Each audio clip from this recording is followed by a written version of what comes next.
Hi, I'm Daniel Andrews, owner and creator of AndrewsFootball.com. Welcome to my NFL divisional round breakdown. Now, if you're new to my channel, there's a button right down here. See it, see it, see it. Bam! Hit that button. Become one of the greatest people on planet Earth. Now, here's what I'm going to do. I'm going to break down all 4 games and all 8 teams that played in the divisional round briefly, but stick around to the end where I'm going to give you, as a special treat, my college football national championship prediction. And first of all, let's start off with the NFC here.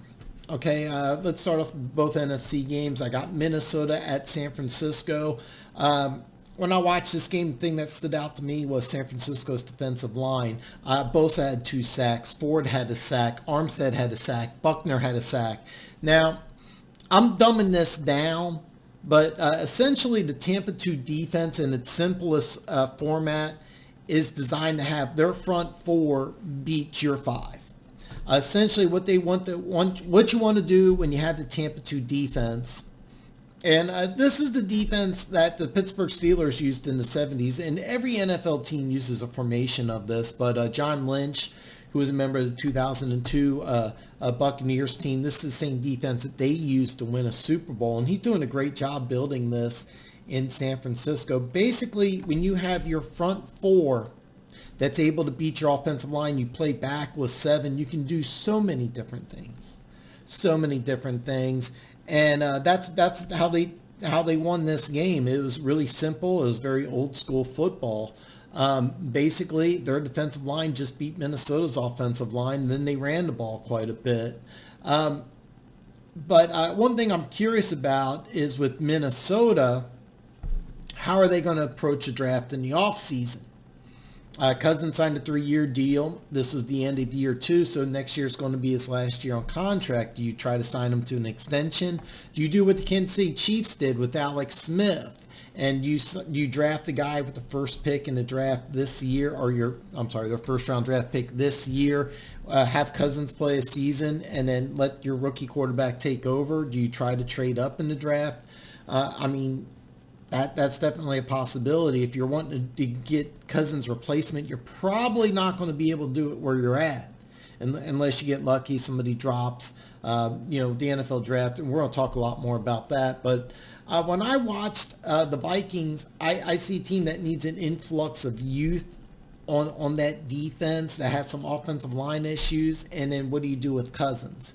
So this is a team I'm really interested to see what they do in the offseason. But to touch base back on San Francisco, it's an old school win. You had that 3-headed running back monster, 47 carries, 186 yards, 2 touchdowns. This was against a good Vikings defense. So you did a great job. Here's what you do. You run the ball, you play good defense, and you also have some really good offensive line play. So I like what the 49ers are doing. Real old school, but very effective. Great game, great victory, and they're going to be a tough game to beat. Keep in mind, I'm going to give you my NFC championship game prediction on Thursday. Let's talk about the Seahawks in Green Bay. Easily the closest game in the divisional round. I thought Jimmy Graham was short. Okay. Now keep in mind that yellow line that you see, that's something for the viewer. That's not on the field. That's an approximation. Sometimes it's short, sometimes it's long. It's not exact. It basically just kind of gives you an idea of where the first down marker is. And here's the thing.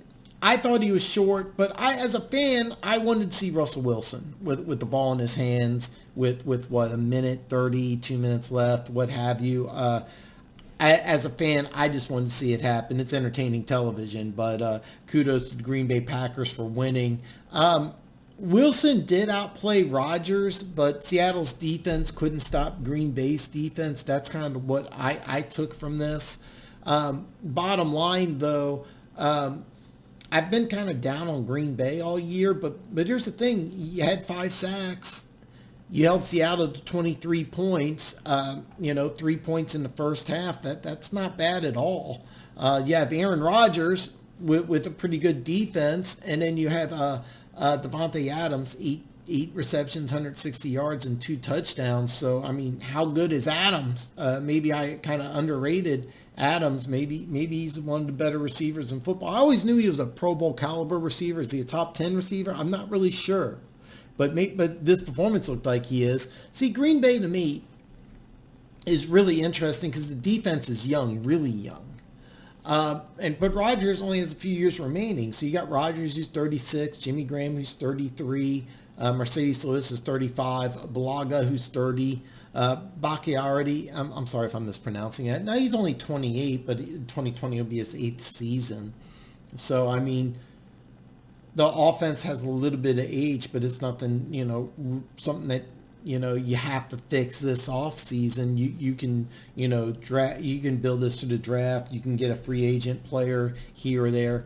But bottom line, I really like the direction the Packers are going in because I see a team that's really going to be dangerous in the 2020s. It's just a question of how long do you count on Rodgers playing at an elite level, which he is. Do I think Wilson outplayed him? Yes, I do. But is Aaron Rodgers still an elite caliber quarterback? Absolutely. Absolutely. With Seattle, to me, this is a team that needs defensive help. They have some age. Are they getting Clowney back? I don't think so. I think an NFL team. I think somebody else is going to give them a ton of money, and I see Seattle as a team that really needs help all over. They get Carson and Penny back next year. One thing I will say is that 5 years from now, DK Metcalf may be the best receiver in football. I know Lockett had a better game, a great game, but when I look at DK Metcalf, this is a guy who I think is just going to be a superstar in this league. So the Seattle Seahawks got a lot of things that they can build on, but they're going to be an interesting team in this offseason. Like I said, NFC championship game breakdown I will release Thursday. We'll go from there. AFC, let's start with Tennessee and Baltimore. Easily the biggest upset on the docket.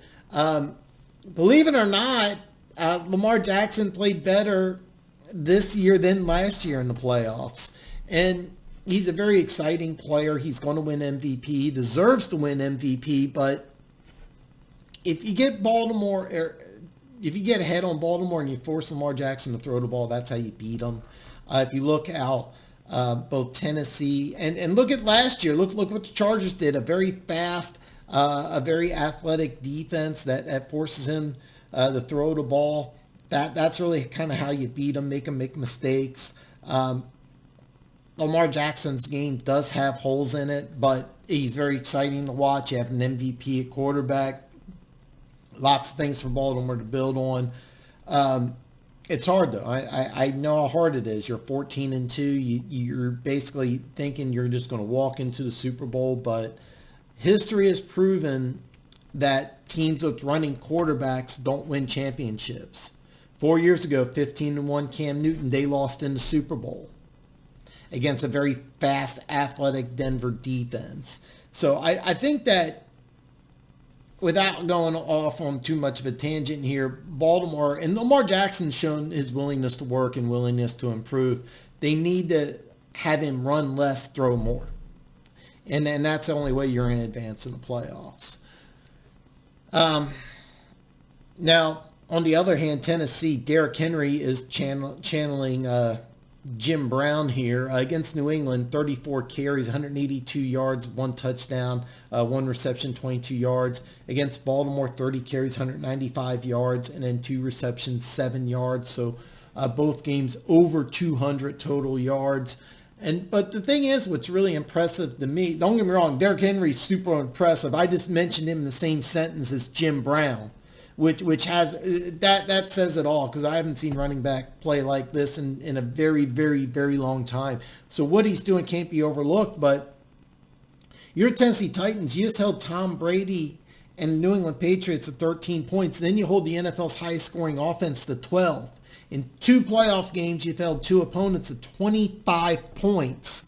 And these are 2 of the big name teams. I mean, the number 1 offense in the NFL this year, and the New England Patriots with Tom Brady, who's you can argue is the greatest quarterback of all time. That's extremely impressive. How do you win games? Well, you have a guy who looks like the next Jim Brown, and then you hold your opponents to 12.5 points a game. That's pretty simple. You run the ball, you play amazing defense. What else can you do? It's very simple how the Titans are winning.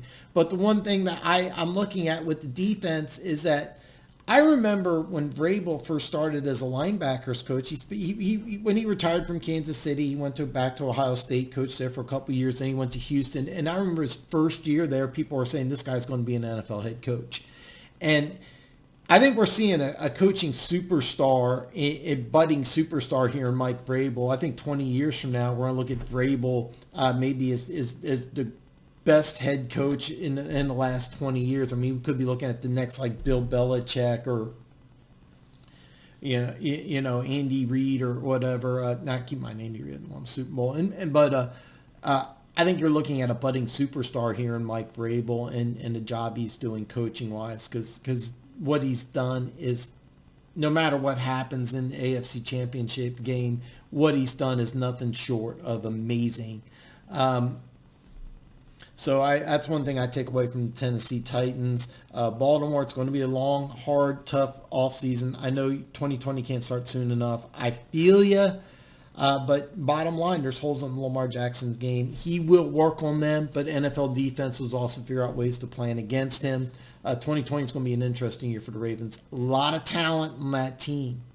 Ravens are a very, very dangerous team in the 2020s. The last game I'm going to talk about is easily the wildest game of the weekend. If you missed it, you missed something you'll probably never see again. The Houston Texans jumped out to a 24-0 first quarter lead. Then at halftime, the score was 28-24 and ended up being 51-31 as you just saw something you probably will never see again. It's really rare you see 24 points in a quarter, but it's even more rare when you see 28 in the second quarter from the other team. They showed the stat that no team's ever been down by 20 points in a playoff game to win by 20 points. And you probably will never see it again. I mean, you may be, but it's very weird and very unusual. I listened to a lot of Texans media, and I was really surprised by how much they hate Bill O'Brien, and I really just don't get it. You had a team that had a lot of injuries, including your best player in J.J. Watt. Your Pro Bowl running back was injured before the season started. Fuller's been injured off again, on again. You have some issues with the offensive line. But bottom line, you don't make a guy into your GM and then get rid of him. And I heard a lot of Texans fans that were saying, oh, we need to fire Bill O'Brien. Even before the game, they were saying, if we lose, we fire him. Why? I don't get it. I really don't get it. But, here's the thing, though. When I look at the Houston Texans, I see a team that's future is very, very bright. Watson is extremely good. Deshaun Watson is a very, very, very good quarterback. Hopkins may be the NFL's best receiver. And if Watt plays 16 games in 2020, you're going to have a top 10 defense. So there's lots of youth. There's lots of talent. And I think you have a very good head coach in Bill O'Brien. So there's a lot of positives with the Houston Texans. And another thing is that I watched this game. I never looked at J.J. Watt and said he's 100%. I don't know the number, but hopefully if he can get back to 100% for 2020, that's going to be a damn good football team. Now, Chiefs fans, to me, the future is now. I mean, the future is now. You have Patrick Mahomes under a rookie contract. You have Tyreek Hill under contract. Kelsey is 30, but that playoff performance that he had, you could argue he's the best tight end in football, but he is 30, all right? And 4 straight seasons of over 1,000-yard receiving. That's never been done before. Is it realistic to say his production is going to start dipping down a little bit? That's realistic to say for 2020, but not this season. The offensive line is very solid. The D is young. And towards the end of this year, they were really playing lights out. So Now, here's the thing. They did give up a special teams touchdown, but you really don't want to give up over 30 points in a playoff game. I mean, granted, you did win by 20, but that's still not a good sign. The one thing I will say is that you did have 5 sacks, which is big. And you only allowed a third quarter touchdown after allowing 24 first quarter points. So that's really good. That's really good. And I don't like comparing players, especially different sports, but to me, when I look at Pat Mahomes, he's like the Michael Jordan of the NFL. He may not win MVP every year, but he's the best player when he plays. There's no question. When the NFL comes out with its top 100 for 2020, the number one player will be Patrick Mahomes, not Lamar Jackson. Lamar Jackson may be number 2, but Patrick Mahomes is going to be number 1. Patrick Mahomes is the best player in football when he plays. He may not always win MVP, but he is the best player in football. And I think this playoff performance kind of showed it. So, I mean, I just basically what I feel is that the Kansas City Chiefs, the future is now. The future is now. AFC Championship breakdown and prediction will be Friday. Now, what did I tell you? Oh, you know what? Before I get to that, early release from William Hill, both the Chiefs and the Niners are 7-point favorites, but at Westgate Casino, the Kansas City Chiefs are a 7.5-point favorite. I'm going to keep an eye out on this during the week. Look for changes back and forth, and we'll see what happens. But I will, again, NFC Thursday, AFC Friday. Now for my college football national championship prediction, Westgate has Clemson as a 5.5-point underdog. William Hill has 5 points. Both have the over-under at 68. So what's the play on this game? I actually like Clemson. I would take the points, but the truth be told, I think Clemson's going to win. I think Clemson's going to win, and the reason why I say this is that the top pick in the 2021 draft is going to outplay the top pick in the 2020 draft, and I'm not taking anything away from Joe Burrow. I just think Trevor Lawrence is the better quarterback, and I think he's going to have the better game, bottom line. What Joe Burrow did this year was amazing. He deserved to win the Heisman Trophy. He is going number 1. Spoiler alert for my draft junkies. I can't wait to start talking about the draft, by the way. I'm very excited about that, but Joe Burrow is going to go number 1. I'm letting you know that right now. But I think Trevor Lawrence is the better quarterback. I think he's going to have the better game. I think Clemson's going to win. So listen, enjoy the national championship game. And if you haven't done it already, there's a button. I blew it up. So see it. Bam! Hit that button. Become one of the greatest people on planet Earth. I will see you Thursday.